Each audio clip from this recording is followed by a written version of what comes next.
Assalamualaikum, ladies and gentlemen. As we are about to begin, I have a few housekeeping notes to make before we begin today's seminar. First, I would like to seek your cooperation in completing today's webinar. Kindly please mute your microphone to avoid interruption. Also be reminded that there will be a question and answer panel between participants and speakers at the end of this webinar, along with e-certificate distribution details at the end of this webinar. Thank you for your kind cooperation and attention. We will begin in 3 minutes.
Halo, boleh kali start.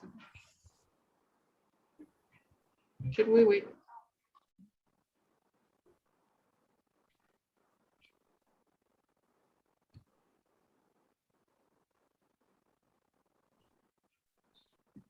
Assalamualaikum and good morning to our respected speakers, lecturers, students, ladies and gentlemen. It is my pleasure to be your host for today's webinar. I'm Aina Zayani, and on behalf of I would like to extend a very warm welcome to all of you. We appreciate your time off your schedules today to join us for today's webinar, Pharmacist's Role in the COVID-19 Pandemic in conjunction with World Pharmacists Day 2021. The theme for this year is Pharmacy, Always Trusted for Your Health. The aim for today's webinar is to promote and advocate the role of pharmacists in the fight against COVID-19. For today's session, we will first have our prayer led by Awang Muhammad Hishamuddin, followed by welcoming remarks delivered by representatives from University Brunei Darussalam and University Malaya. Then we will have presentations from our speakers. After presentations, we will have our panel discussion where participants can post their questions to the speakers, and lastly, end with a photo session. As a start to our opening, I would like to invite Awang Muhammad Hishamuddin to recite Surah Al-Fatihah and recital of the Aslamat.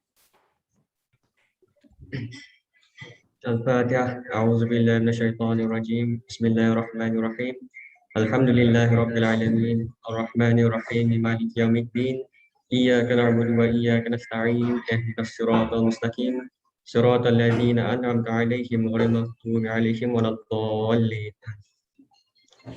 بسم الله الرحمن الرحيم الحمد لله رب العالمين والصلاة والسلام على سيدنا محمد وعلى آله وصحبه أجمعين اللهم إنا نسألك سلامة في الدين وعافية في الجسد وزيادة في العلم وبركة في الرزق وتوبة قبل الموت ورحمة عند الموت ومغفرة بعد الموت اللهم هون علينا في سكرات الموت والنجاة من النار والعفو عند الحساب ربنا لا تزغ قلوبنا بعد إذ هديتنا وهب لنا من لدنك رحمة إنك أنت الوهاب ربنا آتنا في الدنيا حسنة وفي الآخرة حسنة وقنا عذاب النار وصلى الله على سيدنا محمد وعلى آله وصحبه أجمعين سبحان ربك رب العزة عما يصفون وسلام على المرسلين والحمد لله رب العالمين.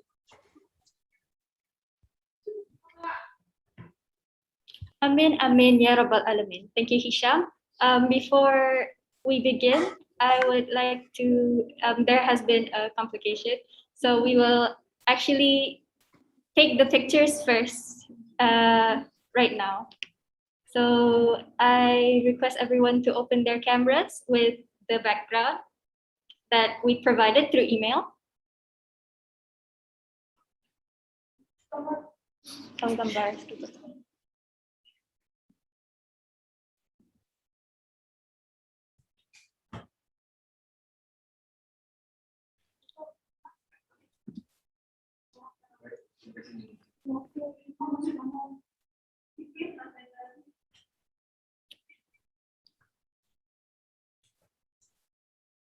Can everyone please open their cameras?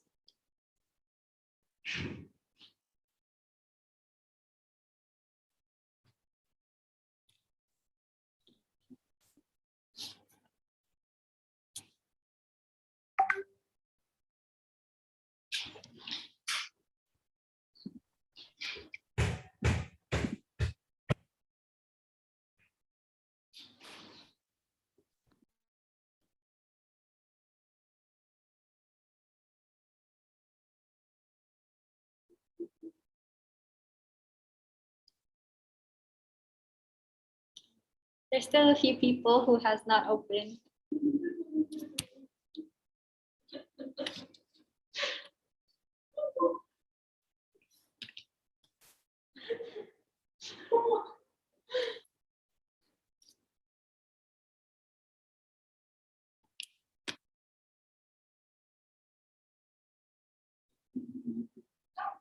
I did get the email.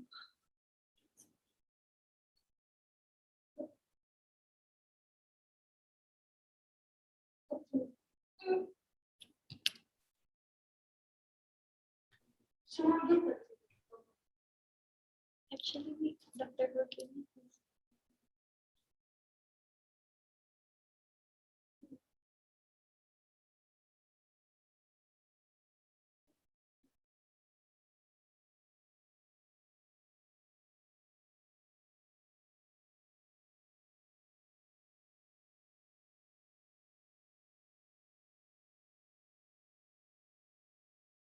Can we please have everyone to open their cameras for a photo session before we start?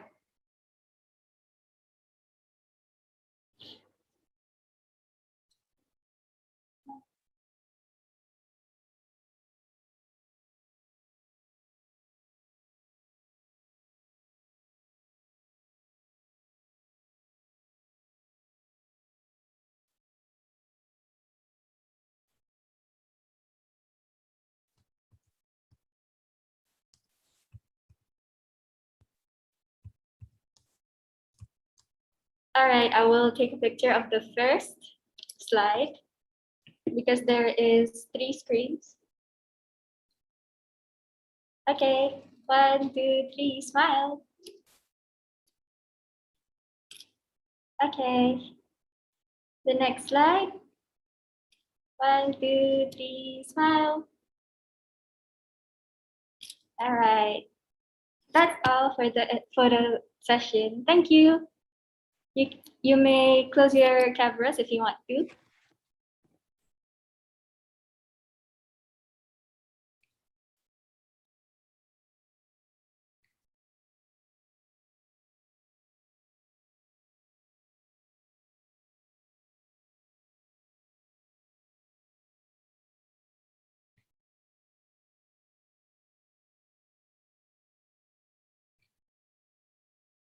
I'm supposed to speak now? Okay, sorry. All right, okay, so Bismillahirrahmanirrahim.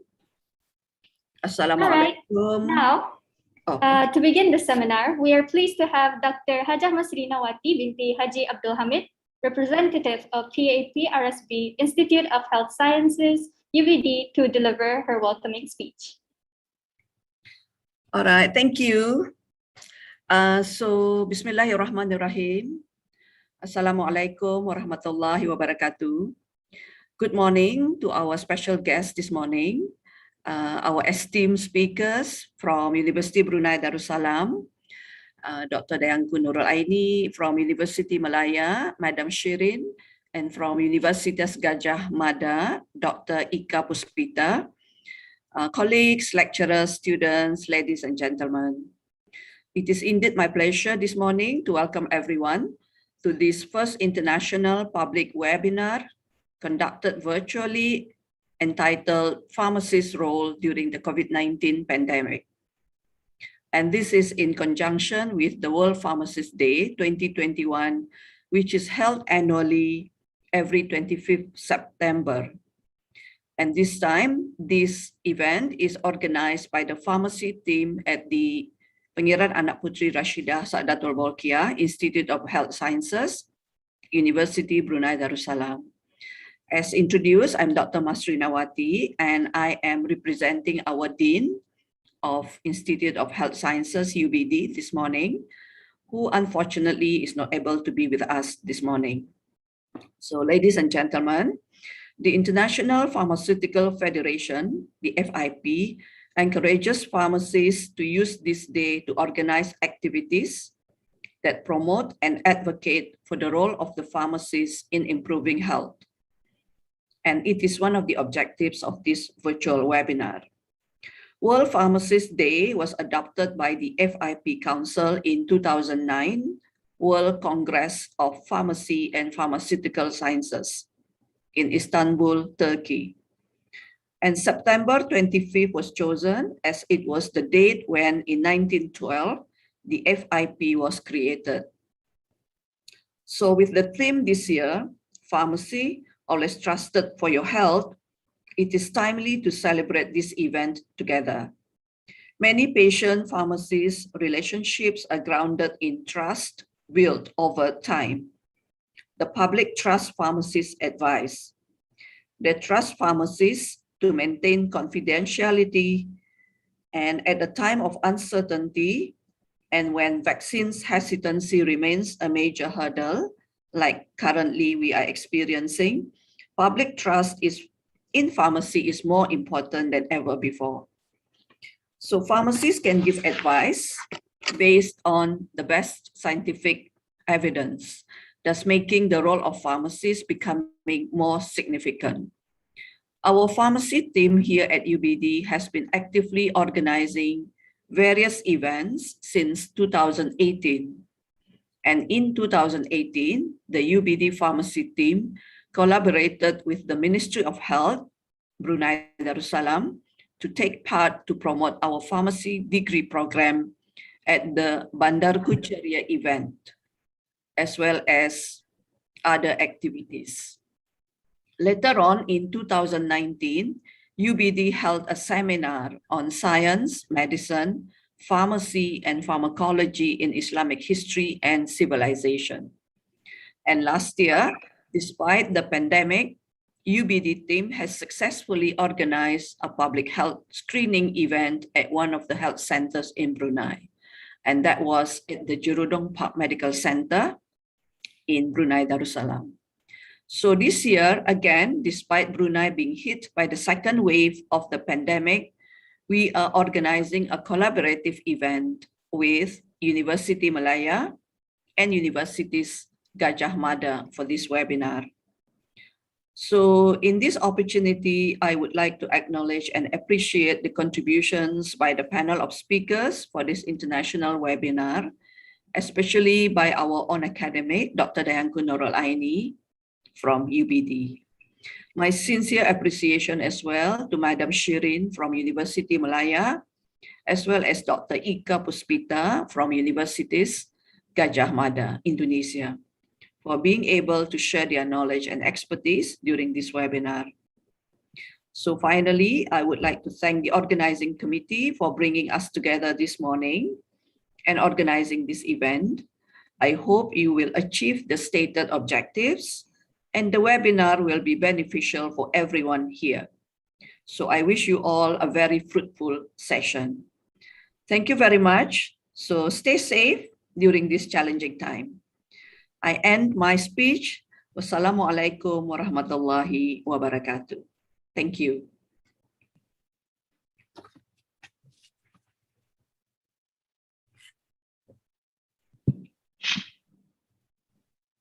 Thank you, Dr. Hajah Mas, for the wonderful remarks. Now we would like to invite our second guest, Dr. Izyan A. Wahab, the representative of Faculty of Pharmacy, Universiti Malaya, to deliver her opening speech. Thank you very much, Aina. Thank you. Can I just double check you can hear my voice, yeah? Yes, Doctor. All right, thank you. So Assalamualaikum and very good day to Dr. Mas Rinawati, Deputy Dean of Graduate and Administration, UBD, esteemed speakers, colleagues, lecturers, students all over the world, ladies and gentlemen. On behalf of the Dean of Faculty of Pharmacy, Universiti Malaya, Associate Prof. Dr. Hasniza Zaman Huri, she expressed her sincerest apologies for she couldn't make to this event because of unforeseen circumstances requiring her commitment. So this World Pharmacists Day 2021 is very special, it's very unique because it sees how every single pharmacist around the world have become resilient, grit, more than ever during this tiring time. All sectors greatly affected by the pandemic, though pharmacists still stand tall to deliver continuous pharmacy services to the public. Hence the theme of this year World Pharmacists Day, pharmacy always trusted for your health. So this health covering not only physical, but also mental health as well, that is greatly tested during this time. However hard, difficult time it is, there are new or improved pharmacy services due to this situation. Okay. Hence, this webinar serves the purpose to share contribution from pharmacists who are also academicians to public during COVID-19. So the Faculty of Pharmacy would like to thank you, PAP RSP Institute of Health Sciences, UBD, the pharmacy team, for reaching to us to collaborate, to co-organize this wonderful event. We hope that all of you can listen, engage where you can while sipping your coffee. So with that, thank you so much. That's all from me.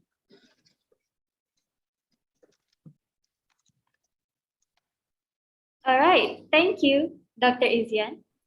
For the next session, I will now pass the floor to our moderator for today's webinar, Rauda Mohidin.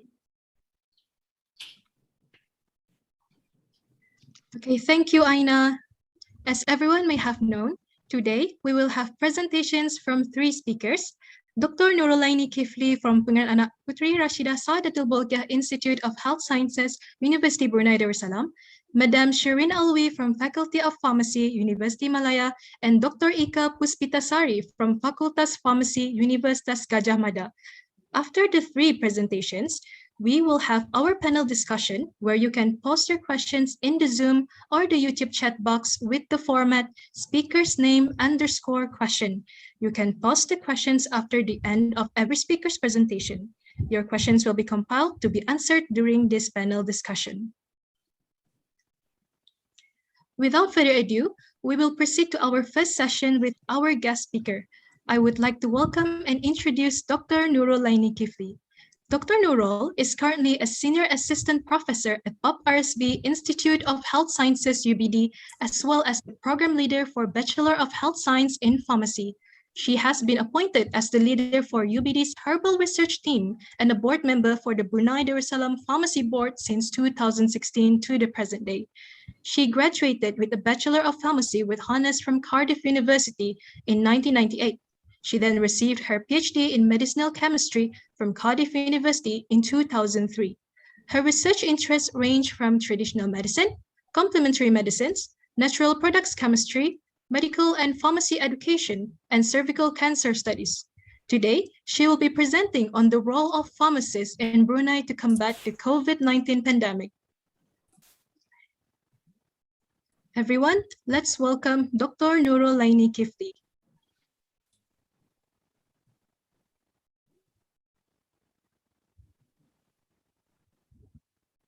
Let me just share my screen. Bismillahirrahmanirrahim. Can I just make sure everyone can hear me? Yes, I can see a nod. Bismillahirrahmanirrahim. Assalamualaikum warahmatullahi wabarakatuh. Thank you, Rauda, for chairing this session. Once again, I welcome Dr. Haja Masrinawati, our Deputy Dean at the Institute of Health Sciences, UBD. Also, Dr. Izian, representing the Dean of University Malaya. Also, the distinguished speaker, Dr. Ika, and also Ms. Shireen. And thank you, everyone, actually. I know Saturday is not your working days, but thank you for joining us. Whereas in Brunei, we work on a Saturday. So thank you for joining us during your weekend. And yes, right. And may I, in this opportunity, thank the organizing committee and also the speakers for your time and your energy to actually join us. Yeah, I know it was a short notice as well. And also happy World Pharmacy Day for all pharmacies around the world. Right. The topic of my presentation is the role of pharmacists during the pandemic in Brunei Darussalam. I hope you can see my slide. I'm already sharing the screen. So my talk will cover the role of pharmacists during this COVID-19 pandemic in the area of education, research, pharmacy practice, and also community contribution. As an introduction, as we all know, the coronavirus pandemic has been a huge challenge to all of us. It affected all sectors, as mentioned by Dr. Izian just now, yeah? But it has revolutionized the pharmacy education and also pharmacy practice in some positive ways. Just to give you some overview of the global pandemic, in fact, already more than nearly millions of deaths, yeah, nearly 44 million deaths already being recorded globally. And there's 26 million active cases throughout the world. So it's really affected.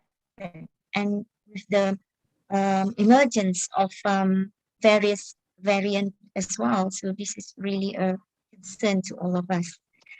Just for an update, for those of you who are not from Brunei, maybe Brunei know this already. The Brunei just been hit by the second wave starting in August, not last month. I thought it's still September. So our cases, active cases has increased. So as of yesterday, there's 210 new cases, but in fact, the active cases has reached up to 2,233 and there's 32 deaths, yeah, so far. So the Brunei overview is here. I think this can be obtained from the Brunei Health app that we have in Brunei. So active cases are to around 2,000, but it's good to note that around 4,875 recovered patients have been recovered, yeah.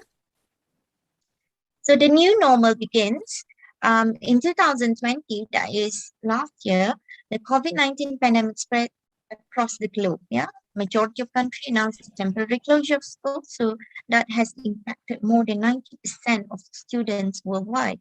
So this also is the same case in Brunei, where UBD, the higher institution, has been temporarily closed as well, because Brunei has announced the one confirmed case since the 9th of March last year. But as the month progressed, Brunei government managed to control the cases down. I think we only the government have released some of the curfew up in May or June, yeah. So following semester, we kind of were able to meet some of our students face by face. But on 7th August, Brunei was once again hit by the second wave due to the emergence or the appearance of Delta variant of the COVID-19 virus.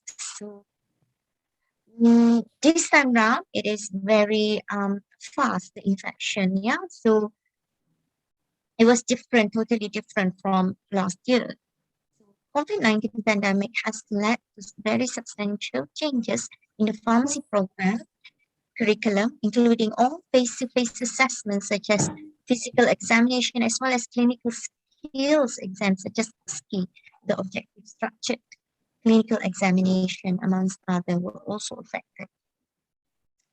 So let me go through just briefly on some of the learning that we have undergone due to the pandemic, learning beyond classroom. So before COVID, these are some of the various pedagogies used. So for example, we can do it with face-to-face in a small room with a simulated patient and doctors, clinical phase still ongoing, lab practical, and also some IPE sessions. This involved a lot of students, just pharmacy. It's the medical student, dentistry student, as well as nursing student involved in the interprofessional education section, PBL. So all this was not able to be conducted after the pandemic happened. So post-COVID-19 pandemic, assessment for all core modules were converted to 100% coursework as no physical exam was conducted during that time. So all were converted using online platforms. So we have utilized our LMS, Learning Management System, that we UBD use, which is Canvas.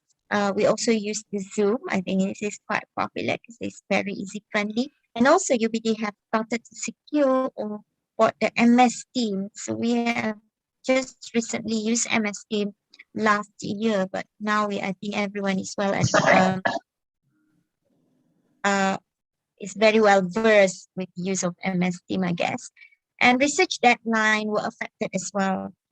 Because some of the students were not able to conduct their research in the clinical settings or go to various places. So these are some examples. We managed the examination using, these are invigilating using Zoom.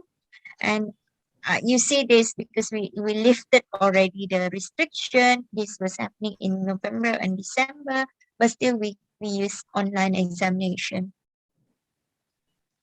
So the pharmacists at UBD, so I call them the academic pharmacists, we also trying to learn and relearn what we know. So we attended a lot of CLC, workshop, meaning a workshop to use to utilize the online platform.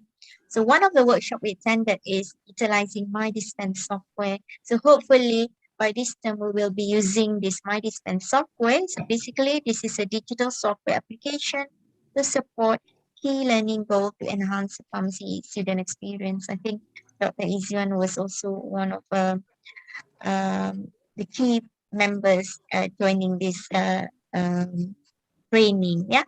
So another thing that I would like to highlight that the pharmacy team was doing, Dr. Shiba here, she organized the virtual interprofessional education utilizing Zoom platform. So this was a challenge because it involved around 80, 90 participants, and also because as well as facilitators, so that's a big number to manage a small breakout room session. So that was a challenge, but it's also the new norm, I guess, and we have to adapt to it. And we also do journal club assessment by the year 3 student using Zoom. Another thing that we learned during the new normal, or everything is got to be online. So we, some of our teaching was done using problem-based learning. So that's a small session with the year 1 student. So we did this using MS Team. We'll also be using virtual lab session using ChemLab software. This is a software that we bought last year, more on the chemistry part. So that will be taken up by myself. Another thing that I would like to highlight, the pharmacist role, so more on the academic side still, the research are now more geared to COVID-19. So some of the output that the pharmacy team published few manuscripts in a peer-reviewed journal on COVID-19 related topic. It's not to say that we're not doing other research, but it's just saying that because of COVID, this topic also appeared. So it's just really interesting. So topic like risk factors, mobile health app, so everyone is utilizing health app nowadays. Treatment. This is from Dr. Pui, and this is from Dr. Long. So some of the research were being published as well during this time. So few more others, potential therapeutic option for COVID-19. Right. Pharmacy practice, in terms of pharmacy practice, so this more on the clinical pharmacists in Brunei. So just a disclaimer, I got this data from one of the pharmacists in the Ministry of Health. So working from home become the norm for some of us, while others were being deployed entirely to work to face the patient to take their clinical roles. Yeah. So pharmacists and pharmacy technicians from Ministry of Health deployed to the vaccination center at the National Indoor Stadium as frontliners. So our role has changed to become frontliners to manage the safe and quality supply of vaccine. So some of the role were to supply and manage the vaccine, manage the proper storage of the vaccines, and also manage if there's any break in cold chain, quality control of vaccine, if there's any defect, by stages, supply other medicines needed for vaccination centers. So for example, emergency supply trolley, all the usual paracetamol tablets, and monitor any adverse effect in the vaccination program, yeah, so or any other quality issue related to the vaccine. So these are some of the photos also I gather from the Ministry of Health. So this is our pharmacist from Ministry of Health working at the site, National Vaccination Center, pharmacy technician taking a daily check. So in the National Vaccination Center, I know they vaccinate around 2,000 clients per day. So that's a huge number, yeah, for Brunei, exactly. So pharmacists as frontliners, some of the pharmacists also work at the quarantine center where it's popularly known as PKBN, and also National Isolation Center. So this is in the Tutong district, the Tutong Hospital, yeah.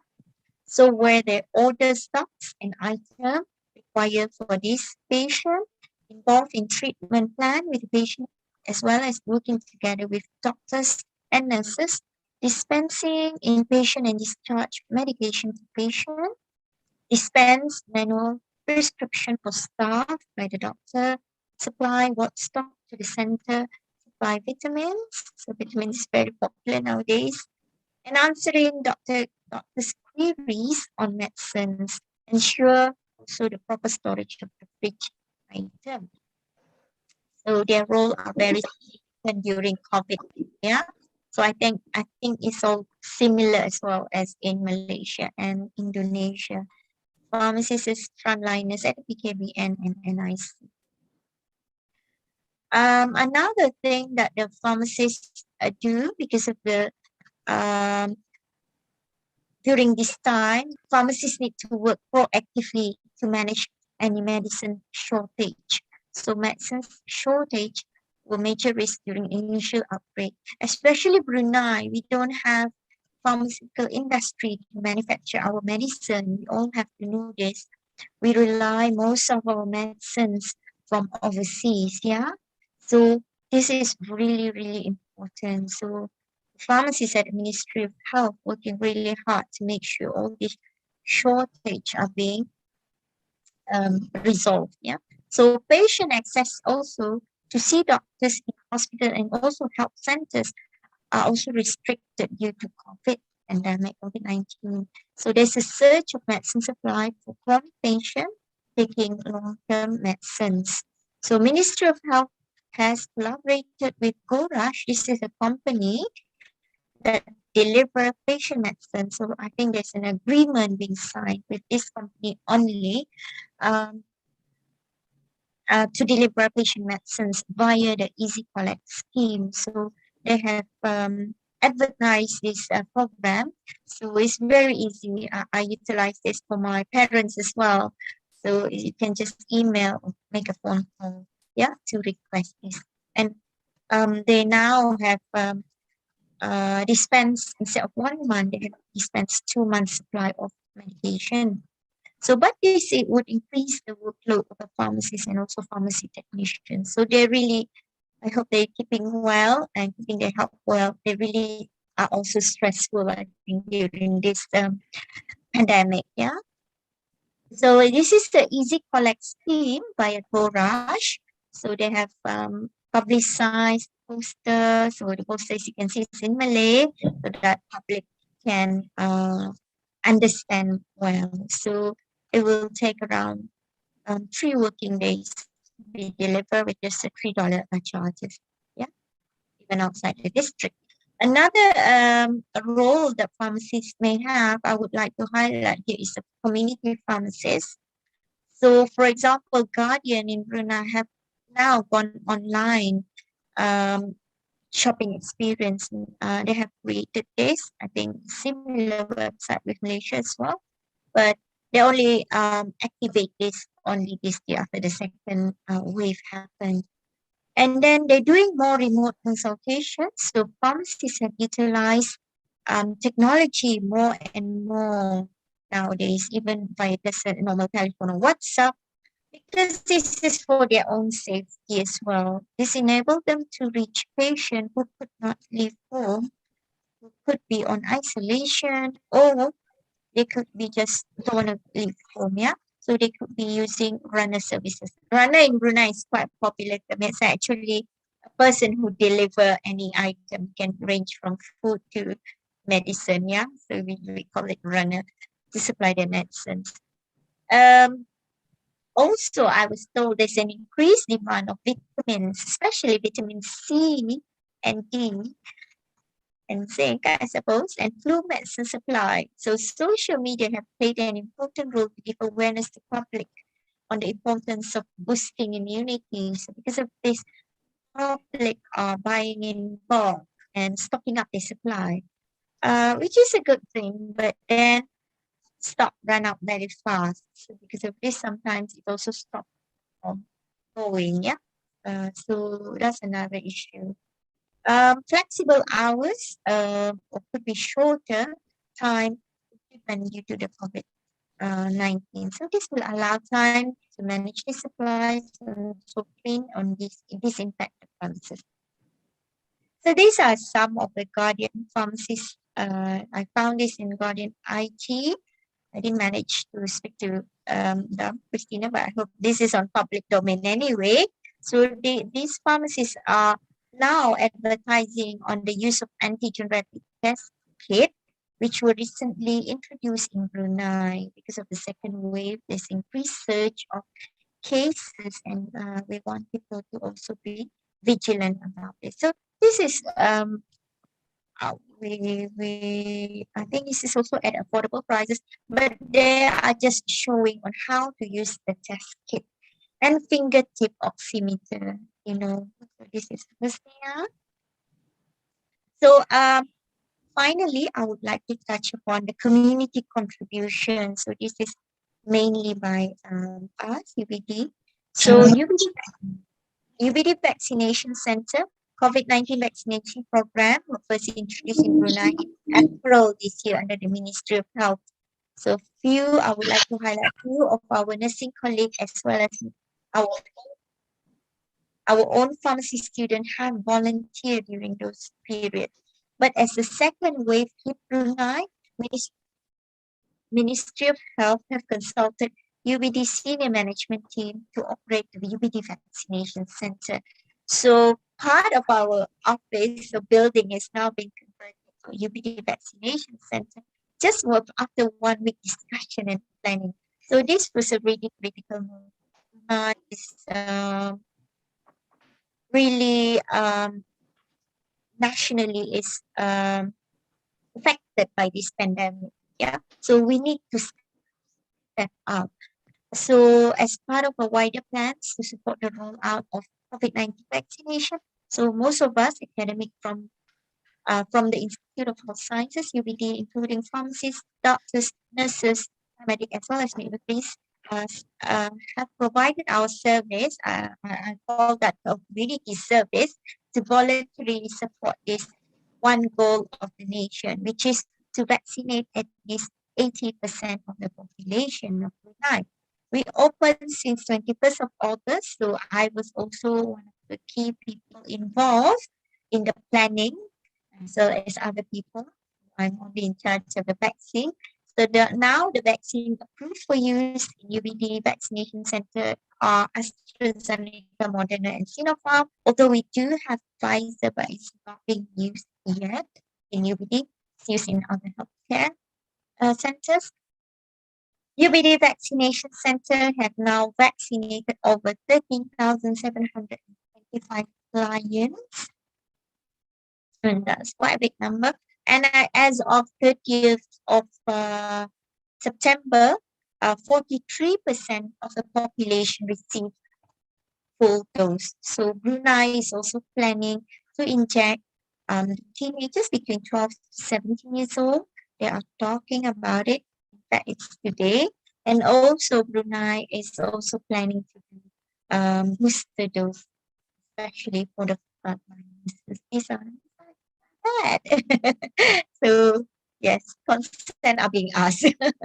So pharmacists and pharmacy students as well as other students, biomedical students, nursing students are working very hard as I'm speaking now. They are working now today at the central processing area. So with one in charge, there are 3 pharmacists and 6 pharmacy students. Sorry, I only mentioned pharmacy because of the World Pharmacy Day.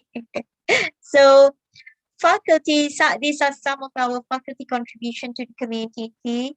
This is not this year, this was last year. We did some, we made our own made face shield led by Cikgu Amin. He's very creative. It's actually easy to make. And we donated some medical consumable to the frontliners. So these are just some of the few. Last year, as mentioned by Dr. Masrina, we organized a World Pharmacy Days in collaboration with JPMC. The theme is Transforming Global Health. We did some health screening, and this year we just can only do this. In summary and conclusion, this semi-lockdown period has highlighted the potential for pharmacies as well as pharmacists to take a wider role in primary care in the future. Academic pharmacists also has to learn and relearn new skills to adapt to an innovative way of teaching and learning.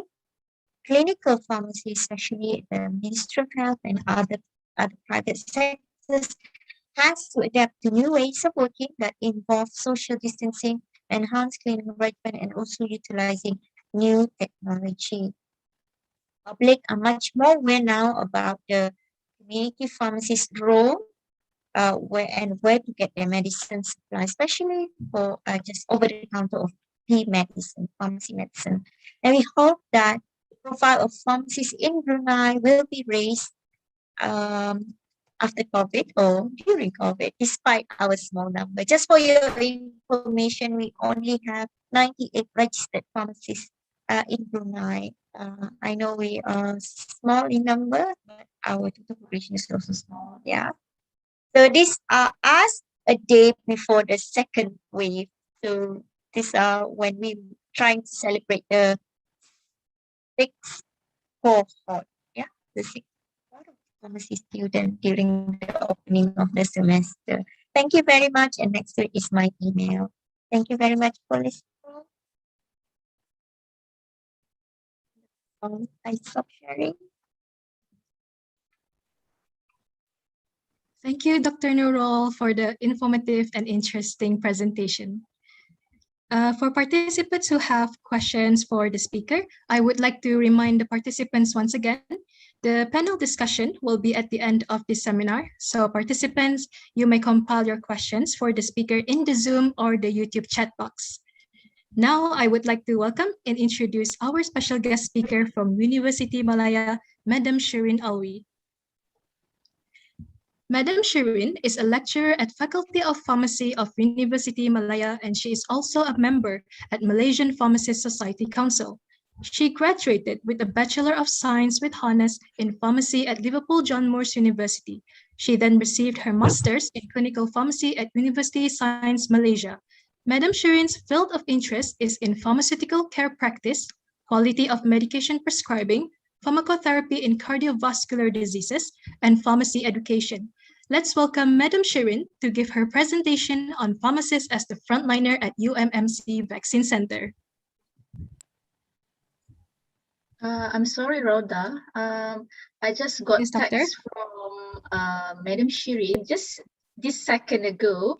Madam Shirin, internet just disconnected because of heavy rain at her place, but she's now trying to reconnect. So this is so quite unexpected. Okay.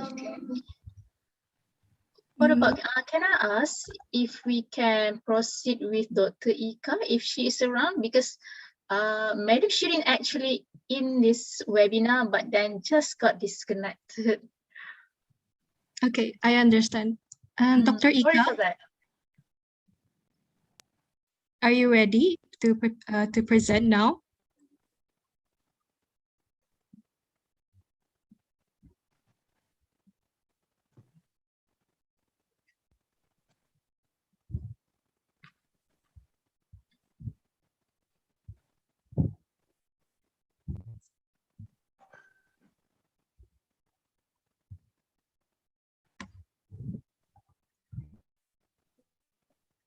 Dr. Ika, can you hear me?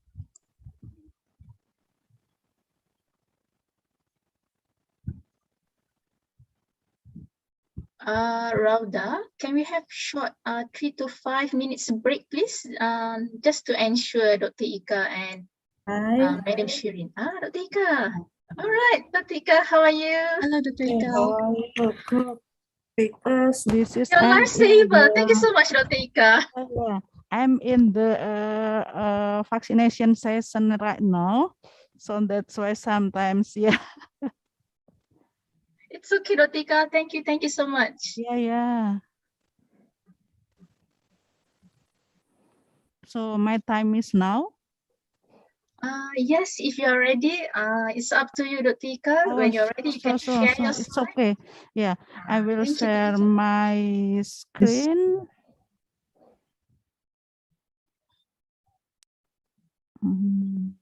Here we go. I think you can see now. Is it clear?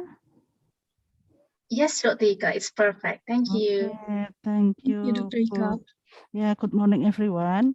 Sorry about my time because this is the vaccination session in our university with drive-through method. So that's why sometimes we also did something in different ways. For example, while during vaccination, we also attending the webinar.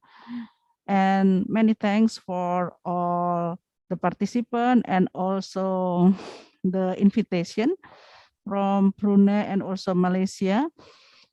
For my session, maybe I'll talk quite different. Some maybe same with the previous one, but also sometimes it's different because in Indonesia, maybe in the setting in pandemic is quite different. So that's why here I made the contribution from Faculty of Pharmacy UGM as an academician and also pharmacist.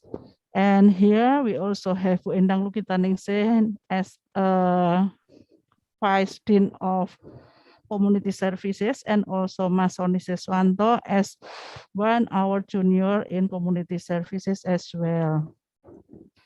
What happened in Indonesia may be quite different with Malaysia and Brunei. As we know, at 2020, around April, we got the lack of VTM, viral transport media, for the important COVID-19 tracing in Indonesia. Maybe this did not happen in other countries, but this is what did happen in Indonesia. And at that time, some of the doctor got the problem, and also the we call Dinas Kesehatan or health office in province and also in the district also have the problem with viral transport media, because we know that from the very beginning of COVID-19 happened, Indonesia only have the VTM as a donation from China. So that's why at the time we didn't realize that we will combat with COVID-19 for many months since March, I think, yeah, in Indonesia, March 2020.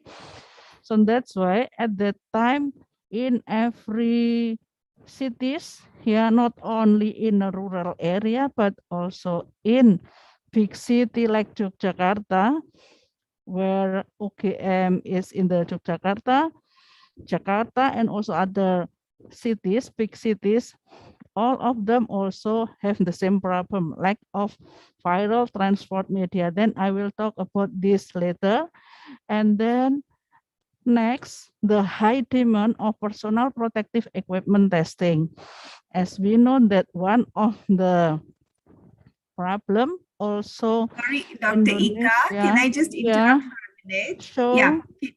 Sorry, the slides are not moving. Can you just press the button which is there in the bottom to give us the PowerPoint slide? You can, if you want it to be easier, there is the small read button. You can do that also. Yeah.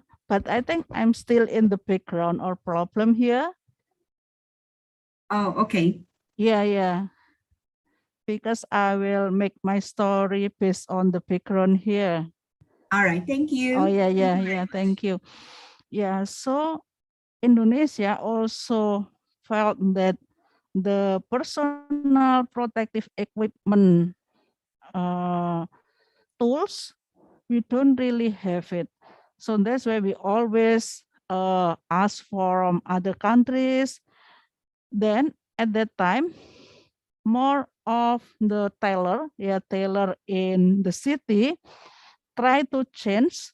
They don't make it the what we call clothes, but then they changed to make the personal protective equipment with the different kinds of materials.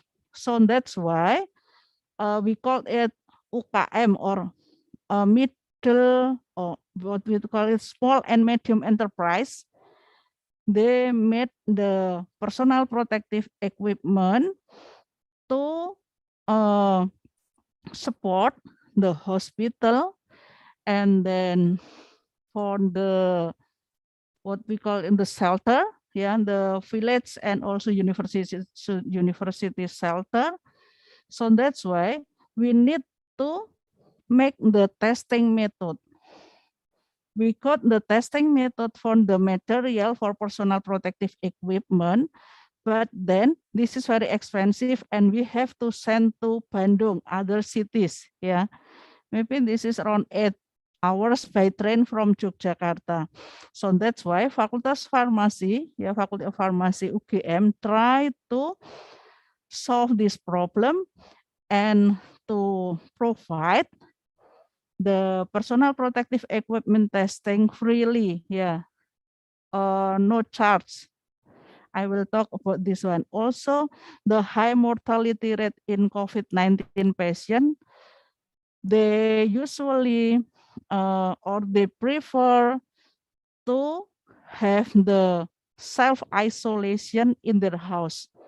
Maybe this is because of the psychological boundaries. As we know that we have to go to other house, then we have to separate from my family member. This is not easy for Indonesian. So that's why the high mortality rate in COVID-19 patient made us to set up the shelter. And then also vaccination, as Yogyakarta province is the one of red area, means that we don't have the student to come to Yogyakarta. We can open the mall or shop.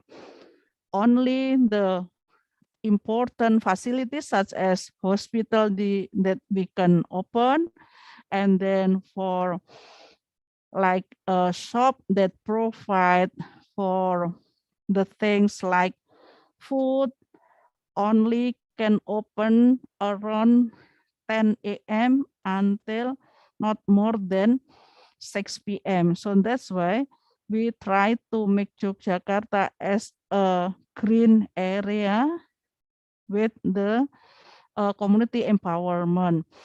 Here we can see that for tracing, the important is not only the flock swab tools, but also viral transport media, because without viral transport media,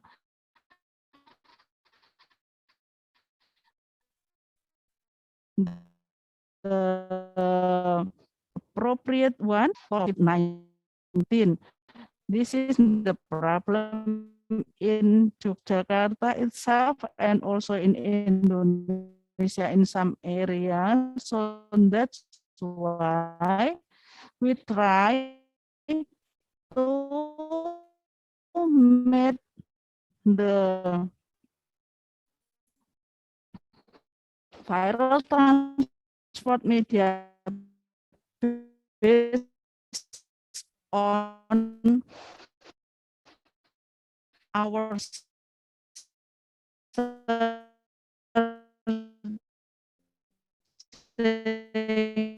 free website and also UNO website.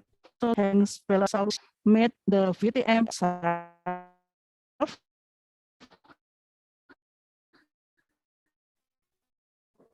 we need the sterile isotonic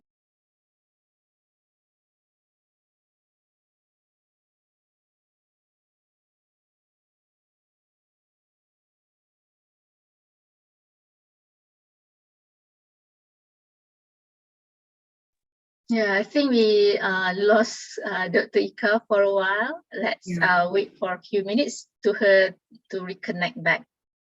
I think this is quite common, yeah, to have a webinar whereby these things happen, yeah. And these are the challenges. I think all can just wait for a while. Yeah? I think all important information from Dr. Ika is very, very important for us all to think about. Especially she directly involved in the setting up all the PPE from UGM and so on. So I think it's really, really, I think precious for her to share with us today.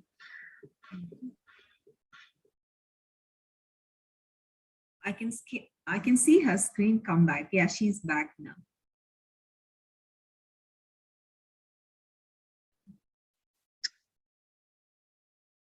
Welcome back, Dr. Ika. If you can unmute your microphone back, yes. And reshare again your slide, yes.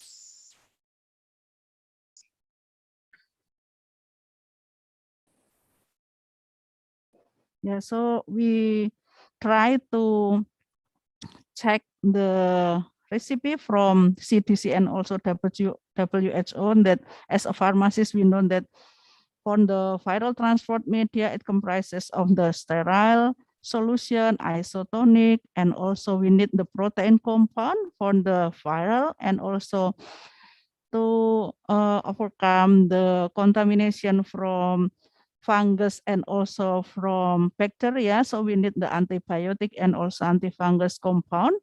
And of course, we need to maintain the pH level from viral transport media. So this was what we made. Hopefully it works.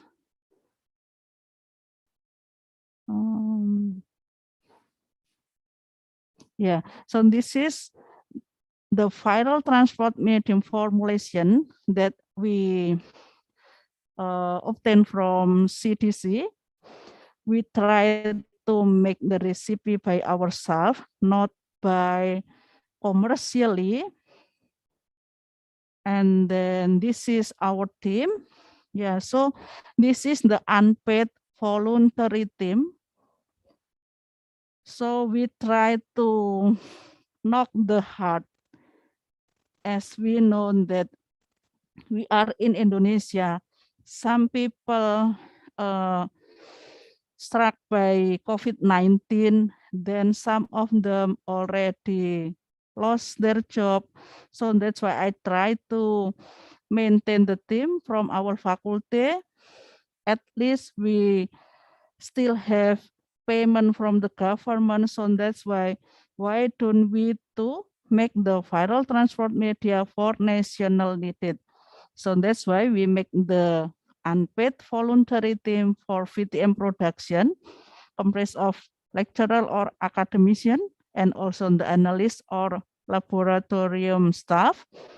And this is financial supported fully by the faculty as a community services activities.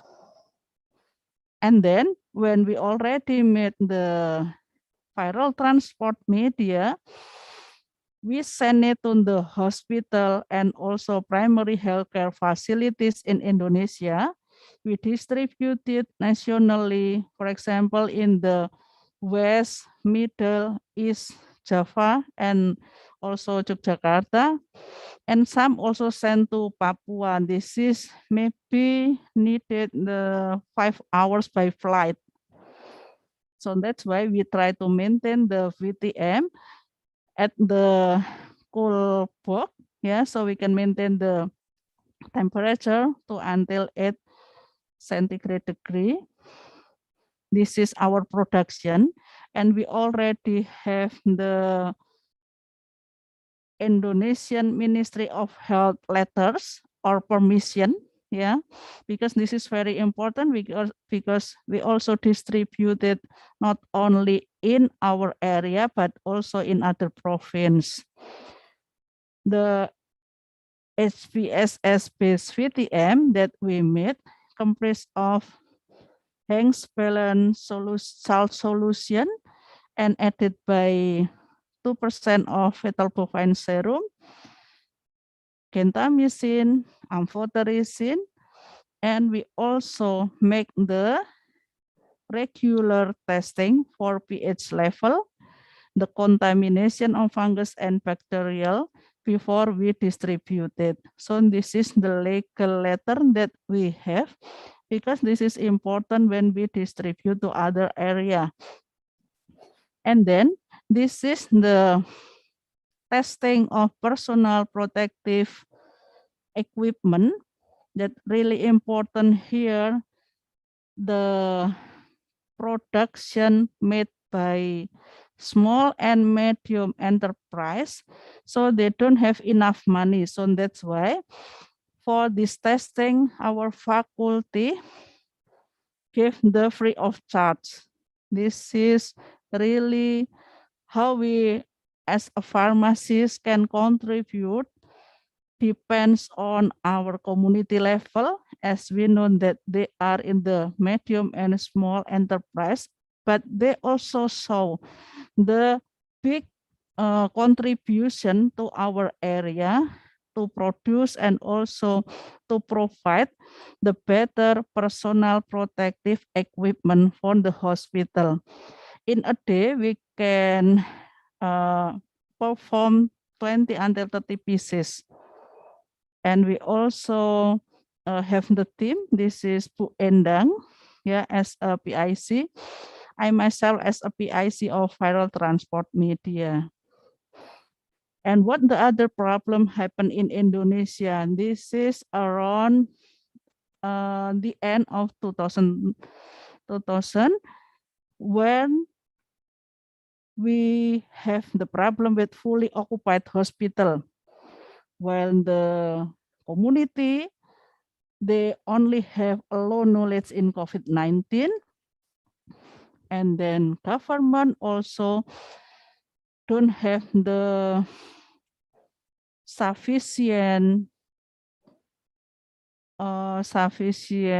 equipment, financial support. So that's why the high mortality rate happened at that time. We then move to, is it possible that we empower community? As you know, Yogyakarta culture still have a big, what you call, this is, we are some like a Japanese culture that we always help each other based on what you call, this is like working fee. Like working fee means that we always try to help people without money. Yeah, this is a kind of our culture in Yogyakarta. So that's why we try to use this behavior to empower community to set up the shelter. This is the shelter in the village. Shelter in the village, for example, here, and also some disease shelter in our university. What the difference is, in the village, we don't have the doctor, we only have nurse and some also pharmacists. But then in the university shelter, we providing doctor, nurses, and also pharmacists to work together, because this is as a conjunction of the hospital. For example, in my hospital, as an academic hospital from UGM, so that's why we try to make the different shelter. But at least in the shelter, in the village shelter, we try to reduce the mortality rate as we work together. For example, the villagers also support food and also some other equipment, for example, masks, and also some supporting like hand sanitizer, also what you call in the village, they always try to help others in the village and then send together to the shelter. It means that the emotional behavior that they shows give the good relationship with the patient. As we know before, some they have the judgment that the patient never give the support from other villagers. But now with the shelter, we can work together here, supporting anything what we need with the villagers. And also this is the community empowerment based on the district or village area. This is the room, yeah, because this is some we use school because we know that all of the school didn't use at the time, and also some the acts of hospital that they already abandoned before, yeah. So we use all of the houses that we can use for the shelter.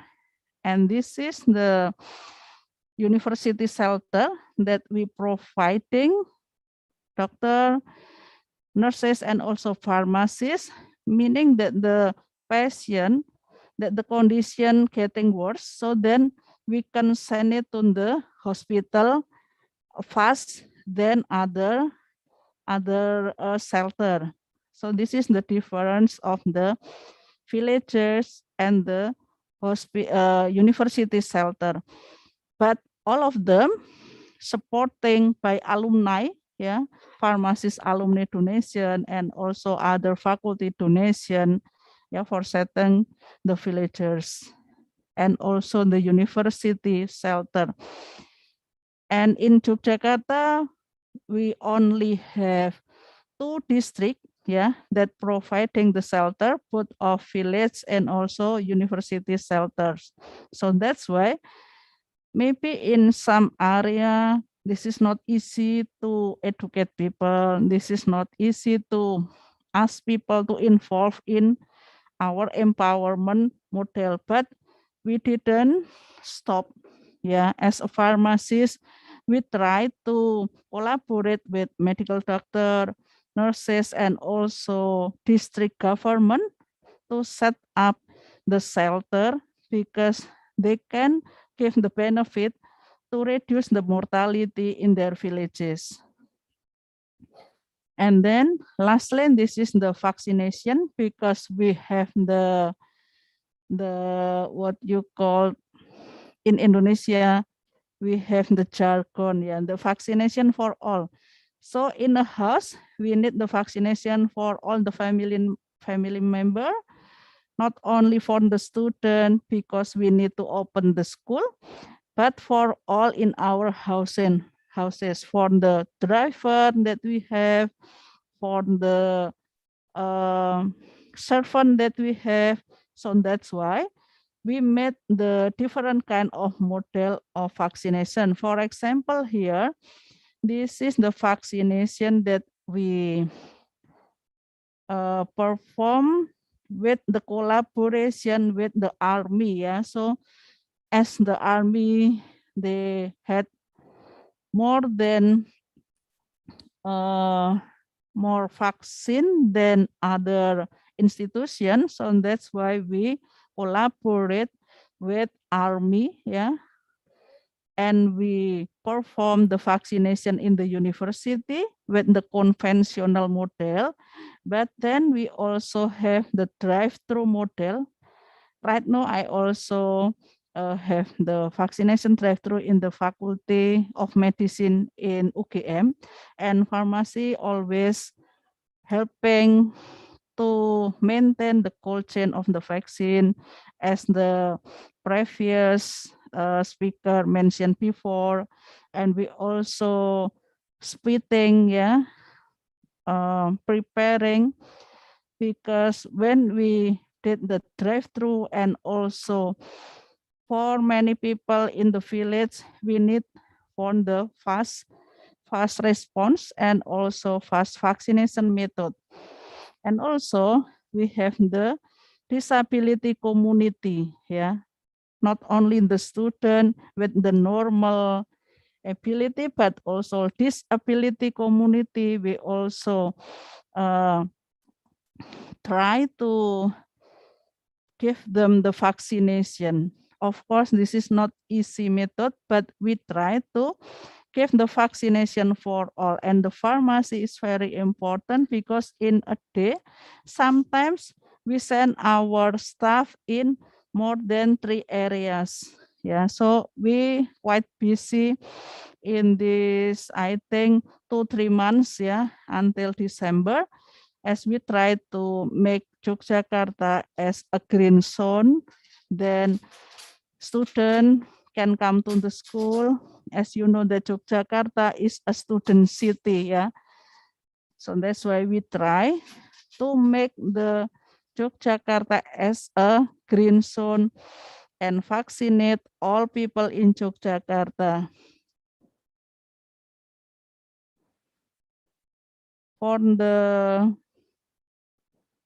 conclusion, we look at the COVID-19 as an encouragement. This is not for the war with the disease. This is not what we made our heart, our knowledge, and our skill to decrease, but the COVID-19 gave us a bullet to combat with COVID-19 itself, with our knowledge, our skill, our heart. So that's why we in Pharmacy UGM always look at the COVID-19 as an opportunity, to flourish our faculty, to give our, as a academician, to look at our community. Don't try to forget the community. As pharmacists become popular, because they know the pharmacists now. This is kind of branding event, Then the community will know pharmacists as well, not only we as a health worker, but they will know that pharmacists always give the opportunity, give hand for the community to combat the COVID-19. Thank you. This is the end of my presentation. Maybe I give different story, because Indonesia is quite different with other countries. We still have some limitation, but we try to give our pharmacists knowledge, skill, and ability with our heart for our community to wake up from COVID-19 together. Thank you. Assalamualaikum warahmatullahi wabarakatuh. Okay, thank you, Dr. Ika, for the fascinating and informative presentation. Okay, Dr. Ika, first of all, I would like to apologize for not introducing Dr. Ika earlier, but I will now introduce Dr. Just to give brief information to our participants about Dr. Ika. As everyone may know, Dr. Ika was the head of the pharmacy program at Faculty of Pharmacy, Universitas Gadjah Mada from 2016 up until this year, and she is currently working as Human Resources and Academic Director at the Academic Hospital of Universitas Gadjah Mada. She graduated with a Bachelor of Pharmacy from Universitas Gadjah Mada in 1995, and from 1995 to 1999, she pursued a master's degree at Universitas Gadjah Mada. Then she received her PhD in Biomedical Sciences, Monash University in Australia. She also did postdoctoral research in the Faculty of Medicine, Yale University in the United States. Dr. Ika's research of interest is on antibiotic, pharmacokinetic, pharmacodynamic and resistance, molecular biology, obstetric gynecology disorders, pharmacotherapy of endocrine and metabolic diseases, and reproductive control in males and females. Once again, Dr. Ika, thank you very much for sharing with us your expert opinion on the contribution of academicians and pharmacists in Indonesia during COVID-19 pandemic. Now, without further ado, I will proceed to introduce our last speaker for the day. May I know, Madam Shirin, are you ready to present now? Yes, I'm in. Can you hear me? Yes, I can hear you, Madam. Okay, now we will share the screen for you.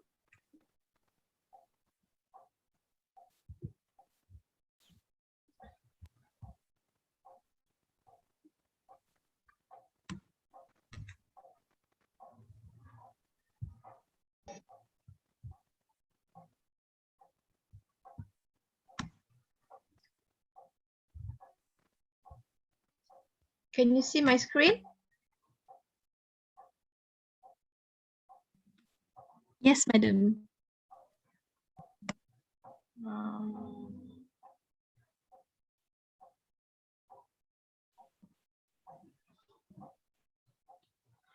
Okay. Shall I start now?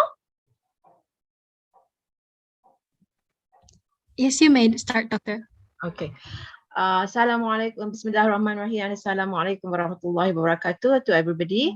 I am so sorry I have to switch off my video. I'm just afraid that my internet connection is quite erratic at the moment because it's raining heavily here. Thank you, first of all, thank you to the organizing committee, the organizers, for having me here, for inviting me to speak on behalf of Universiti Malaya. I'm Shireen. I'm a clinical lecturer in the Faculty of Pharmacy. Okay. So what I'm going to talk today is basically what we do actually, what academicians do in Universiti Malaya and how we helped out in the Universiti Malaya Medical Center, okay, vaccine center. So before that, I would like to introduce what is UMMC basically. So Universiti Malaya Medical Center, UMMC, is basically 1,617 bedded treasury hospital in Petaling Jaya. Petaling Jaya is outskirts of KL. Okay, it's not in the city center, but it's in the outskirts in KL. It's just about nearby. It is a teaching hospital for dental students, for medical students, for pharmacy students, for nursing students, for your biomedical students. Okay, it's just next to Universiti Malaya basically. Okay, it's just next, so it's about 300 meters from our faculty, so we can just walk from our offices or our lecture theatres to the hospital. It is a referral center basically from smaller hospitals throughout the district, throughout the state basically. Okay, if you can see what we have here, we have this Universiti Malaya Medical Center has been tasked to provide what they call it a pusat pemberian vaksin khas, ataupun they call it a special PPV center. Okay, it's not the same as the normal PPV centers throughout the whole Malaysia. It is that's why they call it special. Okay, I will explain to you why it is special. So basically where we are, if you can see this building, the gray and the red stripe, we are here at the 13th floor, at the top floor here. Okay, where you see the whole row of windows there, we are there basically. Okay. So what's the difference between the SPPV and the normal PPV that we have in Malaysia? Okay, the SPPV so far that is we have one in UMMC, and then there's the other one in USM Hospital, USM University of Science Malaysia, which is in Kubang Krian in Kelantan, okay, up north. The SPPV is basically a referral center for patients who have that require further monitoring and further examination and close monitoring. Let's say, for example, if you have gone to any of the PPV, the normal PPV, and the doctors in the PPV are not keen to vaccinate you or are not able to care for you. If anything happens, then they will refer you to an SPPV. Basically, the SPPV is near a hospital, in a hospital, so that anything happen, the hospital is next by and the treatment can be given to you as soon as possible. So who are those people? The patients that usually comes to our center, the vaccine center, is the one who are immunocompromised patients, patients who are HIV positive with AIDS, or who are on long-term high dose steroids, or on immunosuppressants. Okay, patients with multiple comorbidities, patients have medical problems, diabetes, asthma, kidney problems, patients cancer on chemotherapy. Okay, sometimes patients who had COVID stage 4 and stage 5 before, okay, warded for stage 4 and stage 5 COVID, then they will come for the vaccination in our SPPV. Patients who have very severe allergic reactions, okay, develop anaphylactic shock, or develop basically if you have low BP or high BP immediately, things like that. Okay, so what's the difference between the SPPV and PPV? The other one is that not only that it is near the hospital, and we also have emergency doctors, emergency department doctors on duty throughout the whole session, throughout the whole session. So anything, we'll just refer them to, we refer the patients to them. Then they will treat immediately, whether they want to bring down, whether it's just simple enough to give some antihistamines for Piriton if the patients develop a generalized rash, or they will bring it down to the emergency department for further investigation or examinations and things like that. Okay, or if they need the patients to be needed to be warded, then the patient will be warded immediately. Who are those people that helped out in the SPPV in UMMC? Is basically staff from UMMC. We have nurses, we have medical doctors from various departments, even doctors from pathology department, radiology department. Those are non-clinical related doctors also have to help out. Okay, they were always on rotation. Who are those people? We have registered pharmacists from the pharmacy department in the hospital, and also registered pharmacists in the Faculty of Pharmacy. So those registered pharmacists from the Faculty of Pharmacies are basically academicians. Okay, academicians who are basically pharmacists, and they are registered. Basically, because when you sign the consent form, you have to have a registered your pharmacist registration number. So that's why they need a registered pharmacist. Also, we have registered dentists from the Faculty of Dentistry. This is also dental doctors, dentists, medical dental doctors. Okay, we also have students also come in. At one point, we have medical students, we have pharmacy students, we have nursing students. Okay, who helped out in the SPPV. In our SPPV, we have, what we do is we usually have we gave out Pfizer, which is Comirnaty, and Sinovac, and almost about it depends on the session. Sometimes we have 500 patients, sometimes we have 1,200 patients per day. Our shift runs from 8 to 8. That means 8 o'clock in the morning till 8 o'clock at night. So if we have 1,200 patients per day, and more than 70% of them are first dose, so our shift will end at 10:30 at night. Sometimes it's like that. Okay, yeah. So it depends on the number of patients per day on that day. So basically, what do we do? Okay, so pharmacists in SPPV, as mentioned earlier, we have the pharmacists from the hospital, which is the servicing side. Okay, from the pharmacy, hospital pharmacists, and we also have pharmacists from the Faculty of Pharmacy, which is the academicians, the lecturers. Okay, so basically in general, the one that is looking after the vaccine is the pharmacist from the hospital. They will make sure that they have the vaccines, the cold chain are maintained. Most of the time they will transport the vaccine. They will take the vaccine early in the morning from a hospital Kuala Lumpur or JKWP in JKWP means Jabatan Kesihatan Wilayah Persekutuan, administrative office, a health office, okay, in Cheras. Then they will bring early in the morning. They will bring the vaccine to the hospital, to UMMC. Then from UMMC, half of it will go down to the main store to be stored in the walk-in freezer in the storeroom, and another half, or maybe about how many, depends on the number of patients, how many vials they will bring up to the PPV center.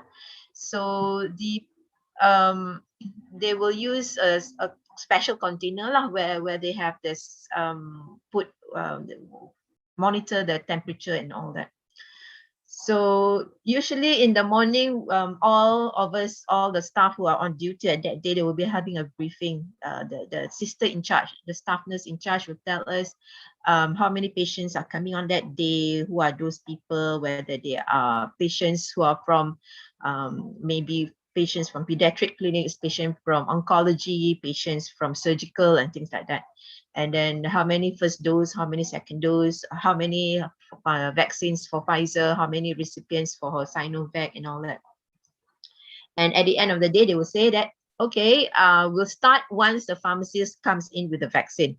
Okay, so once the pharmacist comes in with the vaccine, then what the pharmacists have to do, the pharmacist has to document.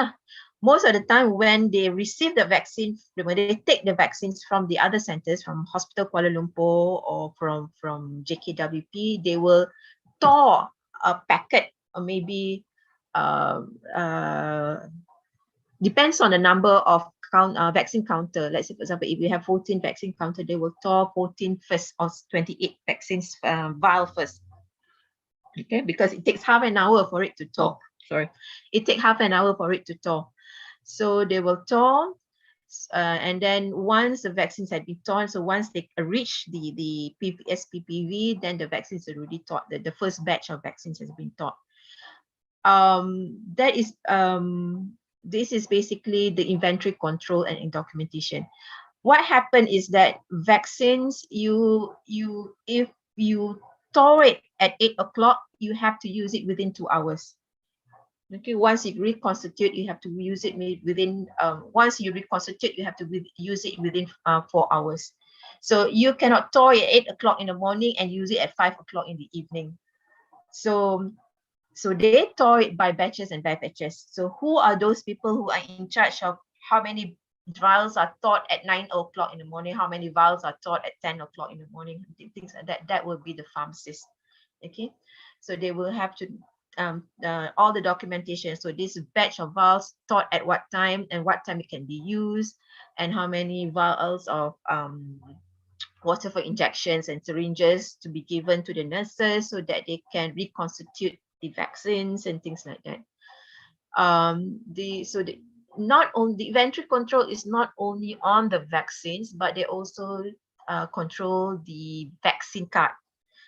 Each of the patients who had received vaccine, they will receive a vaccine card. So they also control the vaccine card in the sense that you do not want to give the vaccine card to those people who have not vaccinated but claim to be vaccinated. Okay, so that's one of the roles also the pharmacist has to do there. One of the important things about inventory control is that for Pfizer, one vial is 6 doses. Okay, so once we have 6 patients, they will reconstitute one vial. Once we have 6 patients, they will reconstitute one vial.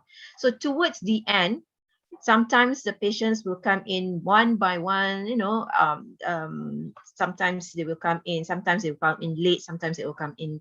So what they will do together with the nurses in charge, they will group them together. Once they say, okay, we have 6 recipients that is coming, at what time, once everybody is here, all the 6 people, only then they will reconstitute the vaccine. So in terms of when they do that, they prevent wastage of the vaccine. They do not want to thaw and reconstitute the vaccine, but there's no recipient. Okay, so the administration or the control there is very important. So they make sure that the patients, once they thaw and reconstitute, the patients is already there to receive the vaccine.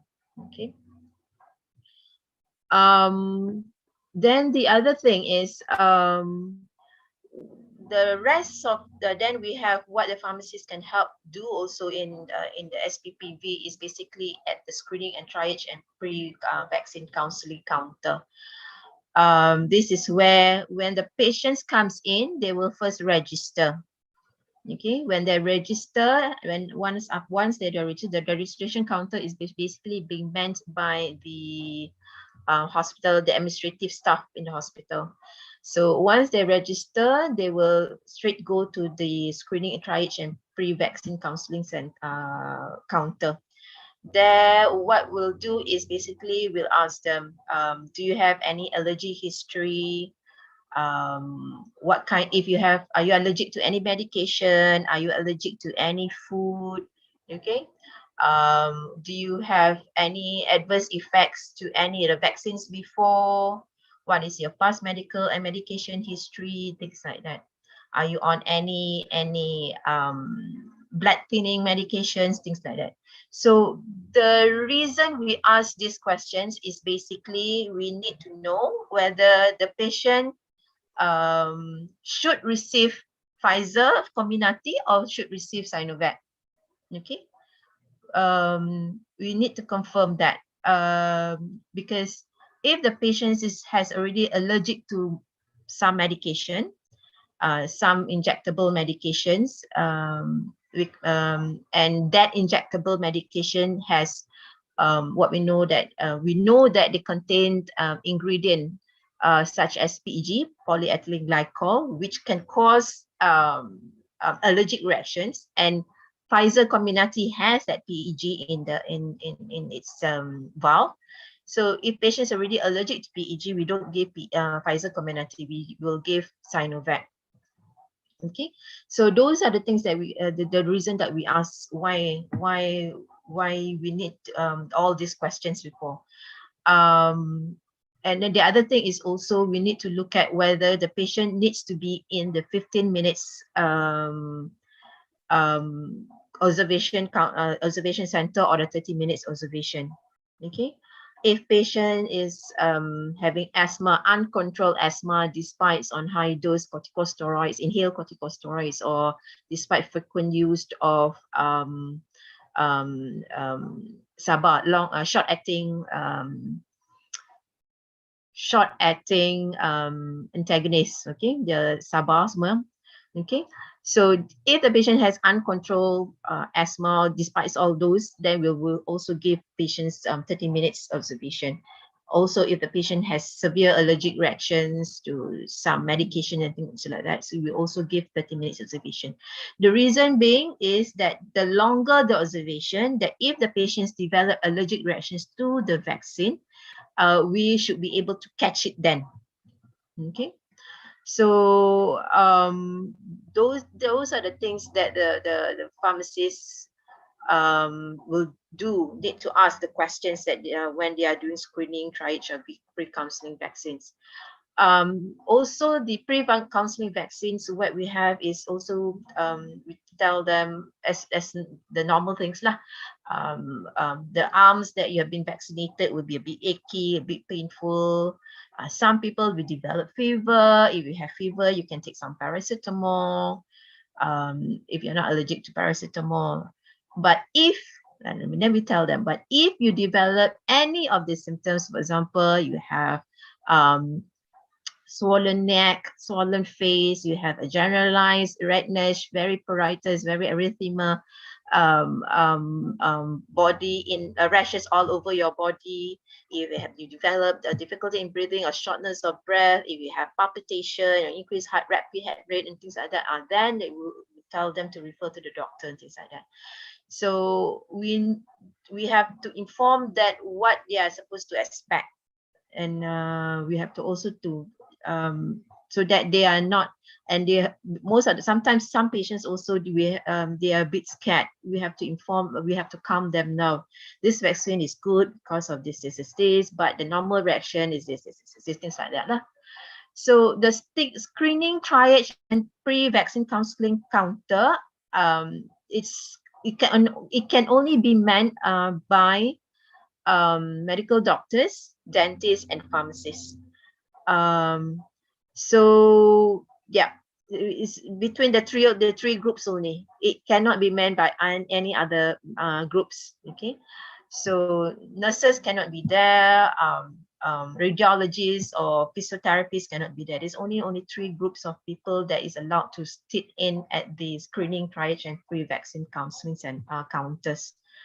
And you have to sign the consent form. So anything, your name is there, your registration number is there. So anything happen, you are also liable lah. That's why it's, they only give permissions to only the three groups of people. Okay. After the patient has gone for the counseling, pre-vaccine counseling, they will go to the nurses counter, the vaccine counter to be vaccinated. Okay. Then based on the whether it's a 15 minutes or 30 minutes observation, they will go to the respective area lah. They will be observed for 15 or 30 minutes.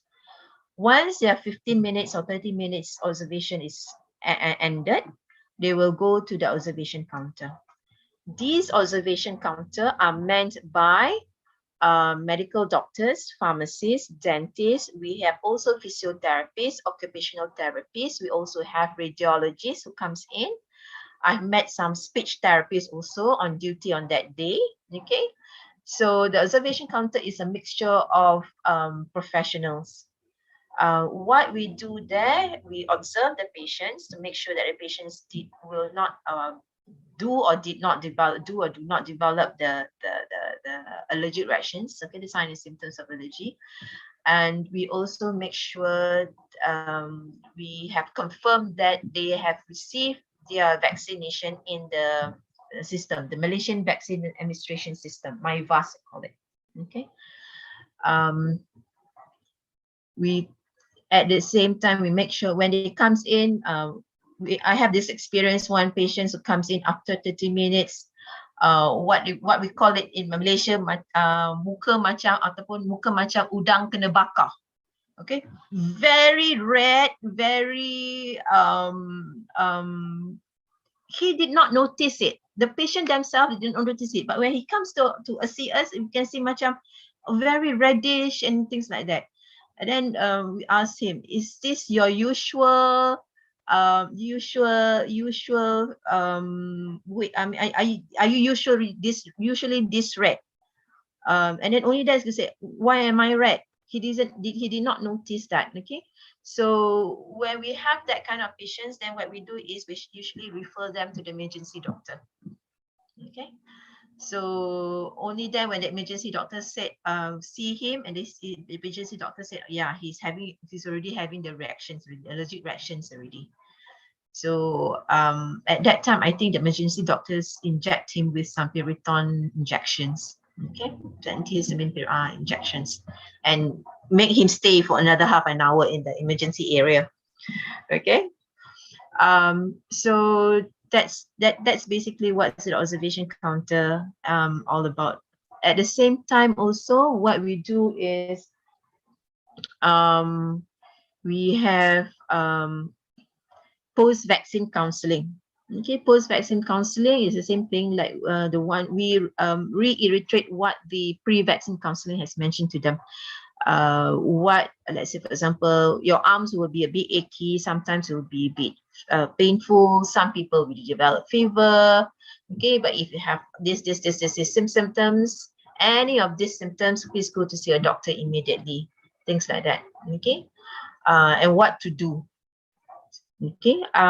Some patients say, okay, I already have some antihistamine at home. I've developed generalized rash throughout my body. Should I just go and take my Piriton, for example? I'm a very well versed with these allergic reactions and things like that. Okay, but when it comes to that, you have to see what are the symptoms that the patient has. If the patient has blood pressure has dropped, then he cannot just take Piriton. He has to go to see a doctor and see how it's being treated. Okay, so the pharmacists in the post-counseling session have to do to inform them what to do, and at the same time also, if you have any of these AEAFI, that means adverse reaction after vaccination. Okay, they have to get them to report it in the app, My Sejahtera app. In Malaysia, we have My Sejahtera app, which track you everywhere you go.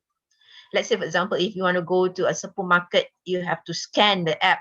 Then the My Sejahtera app, okay, will know that you have gone to that supermarket. If you go to the department to teach, you have to scan the app. Okay, so My Sejahtera will scan everywhere you go. So if you have the same thing also, if you have allergic reactions or you have any reactions toward the vaccine, you also have to report into My Sejahtera app. Okay, so the pharmacist has to inform that to patients, that you have to inform, so that then what happened is that My Sejahtera will link it to the professional body, what they call it, national regulatory body. Then the national regulatory body can come up with, okay, how many recipients of, let's say, for example, Comirnaty in the whole Malaysia, how many people develop fever, how many patients develop rash, how many patients develop this. So they have the figure. So if we do not tell the patients they need to report in the My Sejahtera, then they would not be, the national regulatory body would not be able to get that figure effectively, correctly. Okay, so before we come in and work in the SPPV, we have to read up all these resources. Okay, now in our SPPV, we are vaccinating pediatric patients. That means patients from the 12 years old until 17 years old. So this guideline for pediatric has just been released at I think about 3 weeks ago, about 3 to 4 weeks ago, because we started vaccinating them about 2 weeks ago. Okay, so these are the guidelines that all of us has to read up and make sure that at least we have it and in hand if we need it. I remembered I called up Dr. Izan one morning. She was reading this guideline inside the car while waiting for her shift one morning. Okay. Okay. So this is some pictures. This is where we worked at the SPPV. This is our our hospital director, Prof. Nazira, opening the SPPV. Okay, this is the 13th floor that I mentioned, our SPP center. This is the first picture on the left. This is registration counter. If I think I can introduce you. Everybody call him handsome. Maybe we think that he would be handsome. This is our health minister, our current health minister, okay, Yang Berhormat Khairi Jamaluddin. So YBKJ came to our SPPV and visited our SPPV at one time. So this is our registration counter where the nurses and the hospital administrative staff help them with the registration. This is the nursing counter. This is the vaccination counter, okay, where they receive the vaccines. And the picture at the bottom is basically, this is the counseling center. Okay, this is where we pharmacists helped up. This is basically at the screening and the triage and the pre-vaccine counseling center. Okay, so we have The green text here are the 15 minutes, the red text here are the 30 minutes for observation. And we have the forms, the pre-assessment vaccine forms that we receive from other referral forms, what do you call it? Referral forms from other hospitals, from other doctors, private doctors and things like that.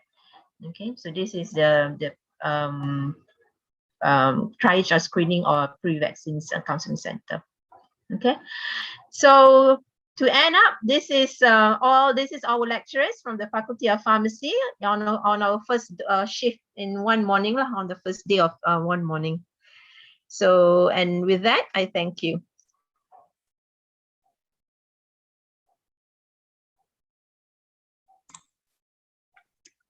Thank you, Madam Shireen, for the enlightening and informative presentation. Now, I would like to pass the panel discussion to our moderator, Dr. Izian. Thank you very much, Rhoda. So this panel discussion actually serves to, answer questions in the chat box, and also to all panelists. Okay, I think from what I'm taking notes from Dr. Nurulani, Dr. Ika, and Madam Shireen. I think all very amazing contribution towards your community, and also we can feel the passionate when you talk about it. Okay, for example, Dr. Ika managed to produce your faculty produce products, VTM, PPE, and you go to extra length to reach your community. I think that's really amazing, and we inspired by that. Dr. Nurulani, the apps and everything make things very easy over there. So we are also catching up on that, all right, trying to improve.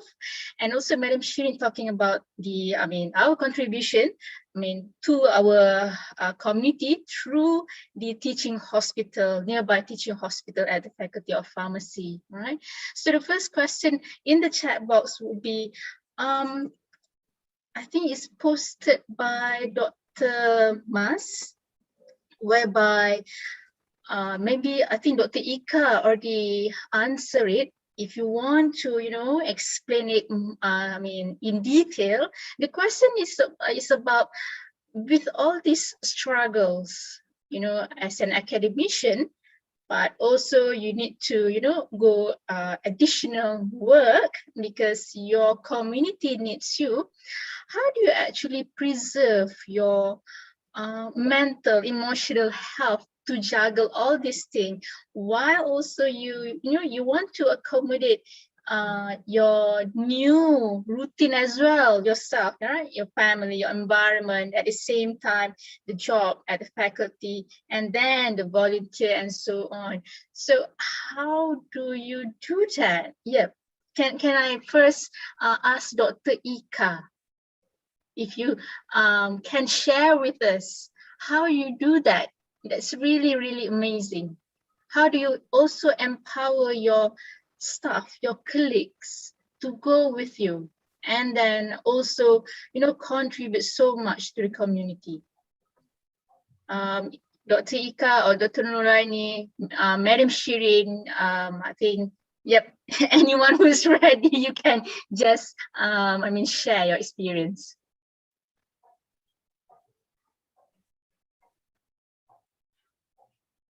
Dr. Nurulani ada? I think mungkin sebab Dr. Ika pun sekarang she is also working at the vaccine center. So maybe if, Dr. Nurulani, if you want to share with us, you can go ahead. I'm not sure. I think it's really hard questions. It depends on the individual as well. Yeah, I think all this balance need to be there. Our mental health is very important. I think that's the top topic nowadays. Even in the UK, pharmacists, they raise the question about pharmacists are being, or the frontliners, in fact, not just pharmacists, are being stressed out, yeah, and being stretched with all the workload, and also they because of the pandemic, I think this happens. So In Brunei, there's also like NGOs there to actually help out, and there's this hotline to help out those in needs. But I think for me, I think it's we try to, although Brunei is very small, we try to manage our people as well, yeah, just to make sure everyone is in the right form. Just for your information, we also vaccinate around 1,000. It goes up to 1,700 per day now. So it's really, really stressful. No break, no lunch break. It's only one of us that works from, I have to be there around 7 a.m. Or in fact, have to go from home at 6:30. And we work till 4:30 straight hours, no lunch break. But the lunch break, we between us, just to make sure everyone is covered really. So, but there's no official brunch break. So nowadays, the number of patients coming is 1,700. We work from 8 a.m. to 3 p.m., the official time. But of course, as you know, those who work in the vaccine, and they never, strictly speaking, never ends 3:30. So sometimes it ended 4:30 and all the packaging, tallying up the numbers of vaccine vials being used. That's really a challenge. So what we did was we worked 2 days in a week. So between us, 3 pharmacists working 2 days in a week. The difference, I think, is because we manage the vaccine and the withdrawing part at the central processing area, but we don't really deal with the monitoring of patient. But we do manage the quality control, the AEFI, with the support of the Ministry of Health Pharmacists.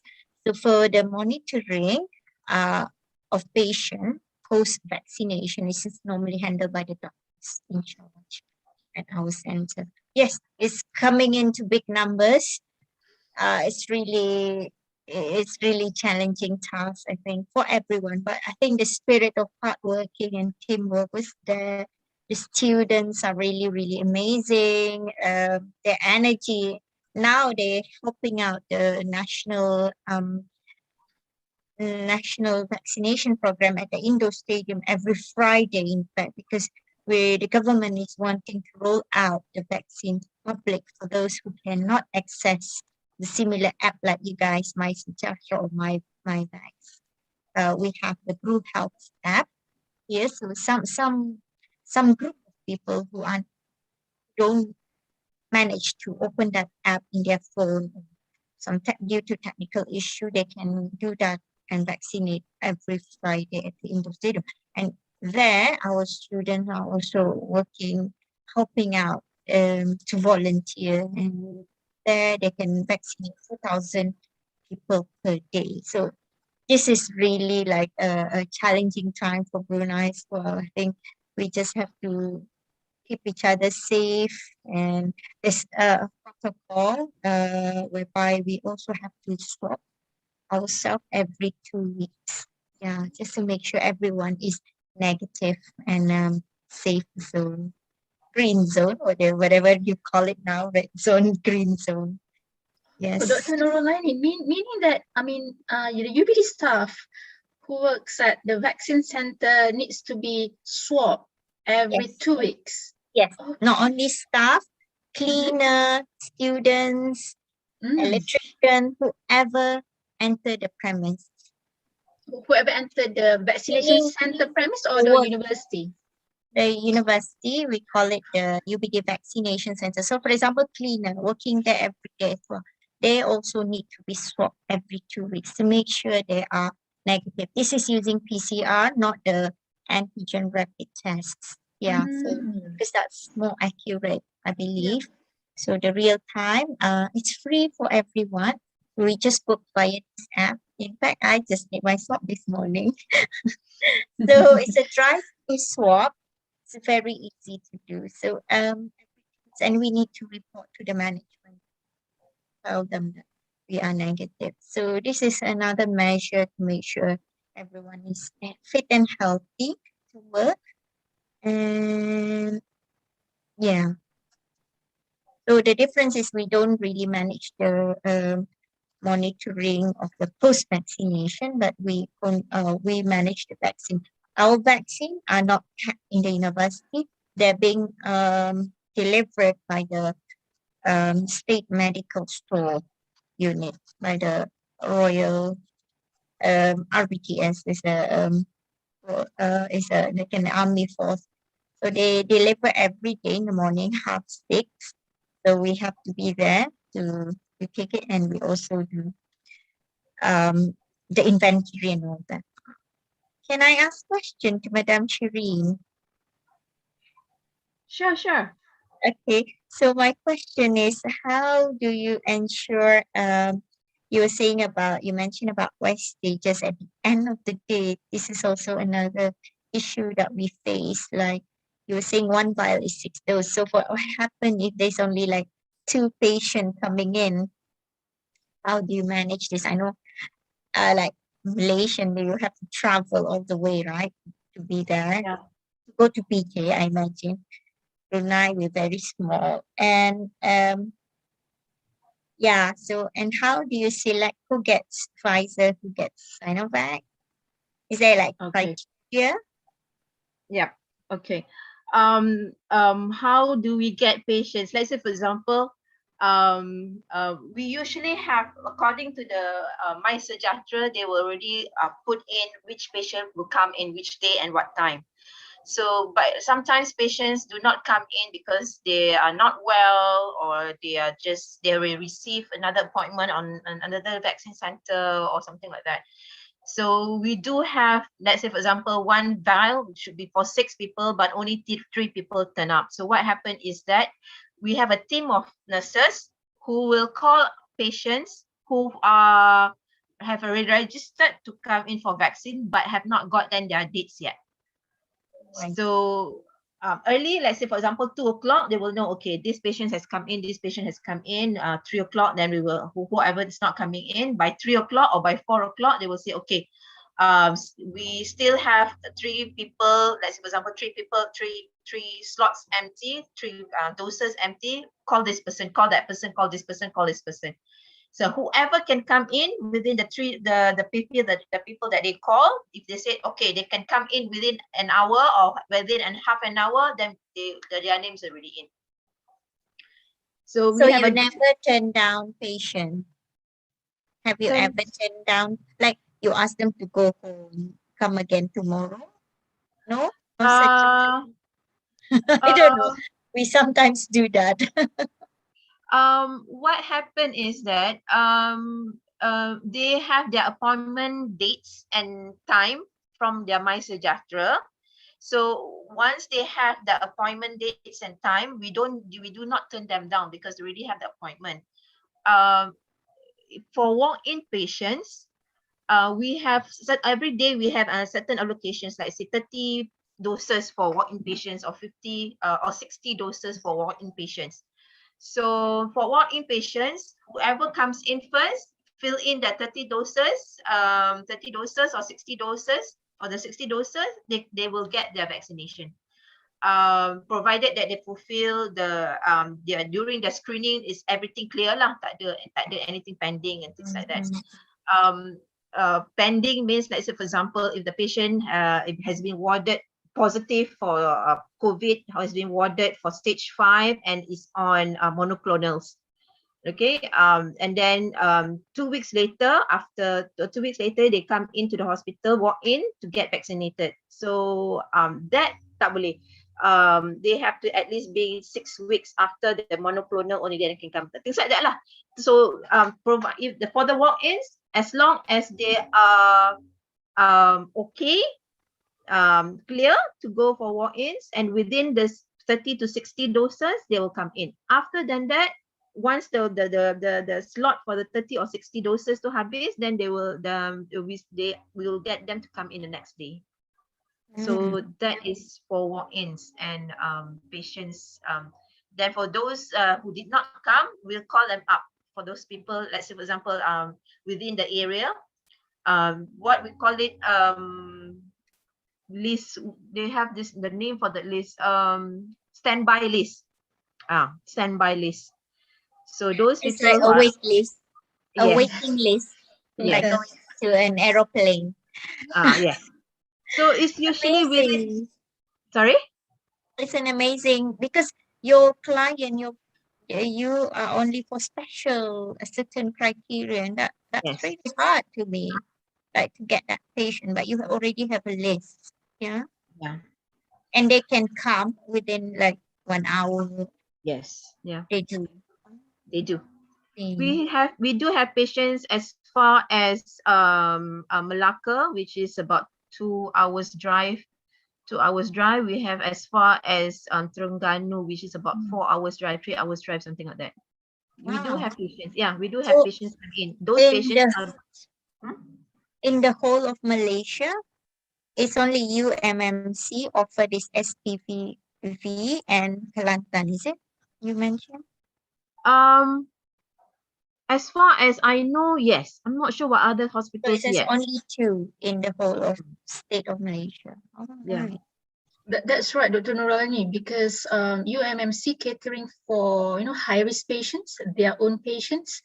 So definitely there will be follow up patients around the states, or, I mean around the country. So if they are, because UMMC specialize in I think maybe pediatrics or oncology, and so definitely there are UMFC patients, and the specialist actually will ensure, hey, these patients actually fit for vaccine, so they will not go and get it from anywhere except at PPUM. Yeah, it's a special client you have. One more question, maybe. You have rolled out the pediatric group, is it? What are Yes. the side effect, or what are the adverse effect that you have noted so far in the last 3 weeks? Is it 3 weeks? Pediatric group, 12 to 17, right? Is that? Yeah. The pediatric group, that the one that we see we seen in the first 3 weeks too, is basically pediatrics with comorbidities. So patients with ASD, USD, heart failure patients, patients on immunosuppressants and things like that. Pediatric patients on immunosuppressants and things like that. So far, Alhamdulillah, tak ada apa-apa. Cuma at the counselling section, there is another one thing that you have to inform them about, myocarditis and pericarditis. So this myocarditis and pericarditis is not that you ambil inject today, you will get this myocarditis or pericarditis tomorrow or the day after. It will develop 3 weeks or 4 weeks or 5 weeks later. So we have to inform the mother. Usually the parents, one of the parents will come in, because the parents will need to give the consent, not the child. We will inform the mother to continue monitoring patient, basically where the patient has chest pain, where the patient has breathlessness or shortness of breath, palpitations and things like that. So far tak ada lah yang from the in our center tak ada. Madam Shirin, ada question dekat chat box from Dr. Masrina Wati. 2 questions. Madam Shirin, your clients are from the hospital. Did you get any clients as walk-ins? If not, why not? So that is first question. Okay. Ada banyak sub-questions too. Secondly is that in your vaccination system at UMMC, what really works well in your opinion? And there is a balance between vaccination duties, academic tasks, and having a family to go home to. So yeah, all tough questions, Madam Shirin. If you can share your experience, definitely, yeah, it will be something for all of us to ponder. For the clients are mostly hospital, because they are patients from our hospital, and that all over Malaysia. Let's say we do have patients from Melaka and Terengganu and things like that. We do have patients. We do have families of staff, which means if your daughter or your son or your husband, if staff members of the staff members, they do also come to the UMSC to get vaccinated. Yeah. Other than that, we do also have walk-ins, like I mentioned earlier lah. If the slot is for 30 people for that day, then the slot is for 30 people. If they finish, then they ask them to get to go the next day lah. If the slot is for 60, then it's for 60. Okay. In your vaccination system, what really works? Okay, we are so lucky because at the moment the students are having holidays. Okay, so we don't have lectures at the moment. These lectures will only start mid next month. Okay. Yeah, the only lectures will only start mid next month. So at the moment there's no lectures. So we only do have to do administrative stuff, research, and this clinical duties lah, and as SPPV. The same thing also when, especially if you have this is what I did lah. When I go, because my elderly parents are with me, they are about in their 80s. So what I did was I make sure that I have my bath. I will have my bath in the hospital or in the department before I go home. Change of clothes and things like that lah. So that we don't transmit whatever that we have from the PPV, from the ward to the at home. Because at this moment also for the last 1 or 2 weeks, I'm covering also ward. So that's one of the things lah, to make sure that we don't bring whatever the germs from the hospital back to the house. Duties or tasks, I think kat mana pun we have to do. I mean, we are juggling it lah. We're juggling it to the best of our effort lah. Itu. I hope that I've answered your question. Thank you. Yes. Very interesting. Thank you.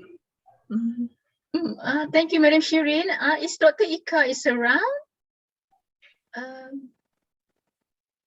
We would like to hear from Dr. Ika, your experience juggling with, work at the faculty, with the community, and also with the research, because I think that's very, the output from UGM, the VTM, and also PPE, I think that's very significant contribution.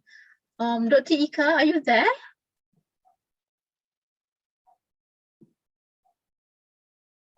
Okay, maybe I think she's really busy person. We can see, we can imagine and saw that earlier, right? But never mind. So I think if there are no more questions, I think there are pretty much wrapped up by all panels. And then I'll hand over to Aina. I think it's already nearing lunch time already. Many people already leave out. So that's all for me. I hand over to Aina. Thank you so much to all panels. Thank you. Thank you, Dr. Izian and Rauda, for moderating today. I would like to inform everyone that we have posted 2 links in the Zoom chat box. One is where you enter your details on a form to be put in the certificates of participation, and other link will be the feedback form. We will distribute the completed soft copy certificates through your email after you completed the form. Do check your spam emails or junk mail, as it was reported that it may be categorized as spam.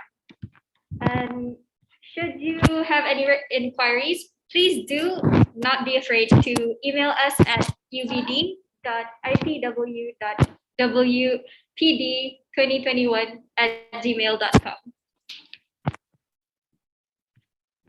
And that marks the end of the session. And with that, we would like to thank the participants of the webinar, Pharmacist's Role During COVID-19 Pandemic. We hope you gain more insight through this conference. I'm Aina Zayani, and all of the committee would like to wish you a wonderful day. Thank you for your attention, and good afternoon from Bandar Seri Begawan, Brunei Darussalam. Thank you very much. Well done, everyone. Thank you to all participants. Thank you. Thank you, Dr. Izian, for sharing. Thank you, students, the cohort 5 pharmacy student, for doing all the hard work behind this. Thank you, Dr. Naralini. Thank you, Dr. Masrinawati. Thank you, you Dr. so Mas. much. Nice meeting you online from Malaysia. Thank you, Madam Shireen. Glad that your internet is back on. Thank you. So sorry about that just now. No worry. It happened. Also, Dr. Ika, she has left, is it? I think she has left. Right. Have a good weekend, guys. Stay safe. Thank Good you. weekend. Take care. Bye. Thank Bye. you very much. Nice to meet you all in the online session, everyone. Yeah. Bye.